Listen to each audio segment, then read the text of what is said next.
तो आज मैं कुछ ऐसी मूवीज़ के बारे में बात करने वाला हूँ जो कि बहुत ही ज़्यादा अनप्रिडिक्टेबल है। यानी इस मूवी की आप प्लॉट नहीं समझ पाओगे। थोड़ी मोड़ी मूवी की समझ में तो आ जाएगी, बट एंड में क्या होने वाला है इस चीज़ को आप प्रिडिक्ट नहीं कर सकते हो।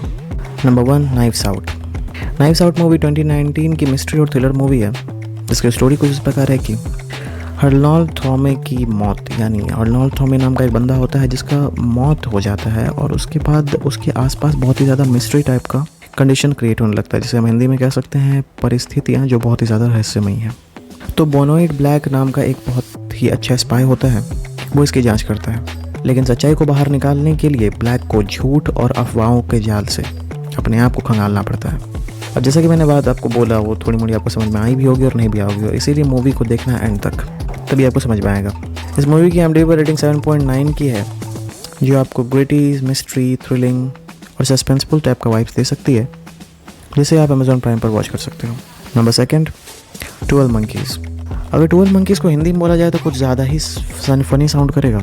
हम लोग इसे 12 बंदर बोल सकते हैं, बट सिंपल बात यह है कि ये कोई फ़नी मूवी नहीं है। 12 मंकीज़ 1995 की एक साइफाई थ्रिलर मूवी है। अब इसका मतलब ये नहीं कि पुरानी मूवी है तो आपको मज़ा नहीं आएगा, बहुत ही ज़्यादा अच्छा मूवी है ये, बहुत ज़्यादा अच्छी मूवी है, तो देखना तो बनता है। मूवी का टाइम ड्यूरेशन 2 आवर्स 9 मिनट्स का है, लेकिन इसकी प्लॉट जो है वो इस प्रकार है कि जेम्स कोल नाम का एक बंदा होता है जो कि समय में पीछे जाता है 2030 के दशक में और वहाँ जाकर फंस जाता है।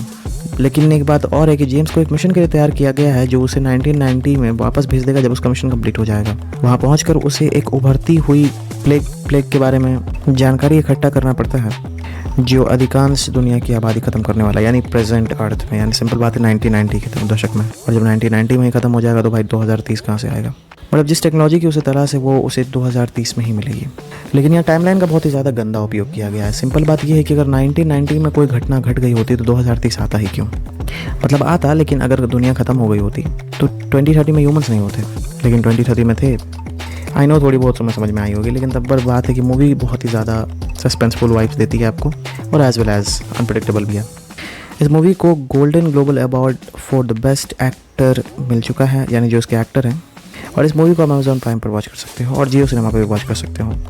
Number 3, primal fear. अब प्राइमल फियर भी एक पुरानी मूवी है जो कि 1996 की मूवी है, जो कि एक थ्रिलर क्राइम मूवी है, जिसकी स्टोरी कुछ इस प्रकार है कि मार्टिन नाम का एक वकील होता है जो अपनी रेपुटेशन के लिए ही नौकरी करता है, यानी उसका जो रेपुटेशन, उसने जो औकात बनाया है उसे वो खोना नहीं चाहता है। लेकिन उस पर आरोप लग जाता है किसी शिकागो के एक इंसान से कि उसने किसी का मर्डर किया है, जिसमें शामिल और कोई नहीं, इसका पुराना स्टूडेंट और इसकी प्रेमिका थी, यानी इसकी लवर, एक्स बोल सकते हैं। और ये सारा सिनेरियो एक चर्च से रिलेटेड था। और जैसे जैसे मामला आगे बढ़ता है और जैसे जैसे बहुत ही ज़्यादा मिस्टीरियस होते जाता है, चर्च के काले रहस्य उजागर होते हैं। वेल को बाद में ये समझ में आता है कि जो होता है वो दिखता नहीं और जो दिखता है वो होता नहीं, यानी एक साधारण सा चीज़ या एक साधारण सा मामला दिखने में कितना बड़ा रूप ले लेता है। वेल ने वही सीखा था।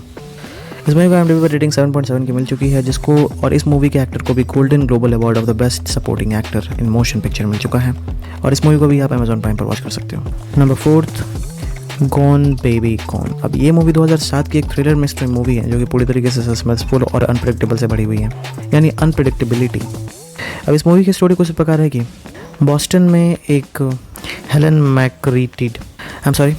मैक्रीडी नाम की एक लड़की लापता हो जाती है और उसके बारे में पता लगाने के लिए और उसे ढूंढने के लिए स्पाई लोगों को लगाया जाता है, और वो उनमें से एक स्पाई का नाम होता है पैट्रिक केंजी।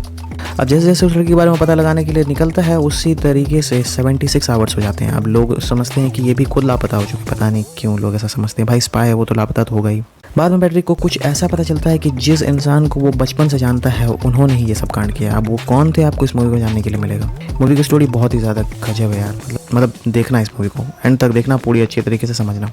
इस मूवी की IMDb रेटिंग 7.6 की है और इस मूवी को भी अवार्ड मिला है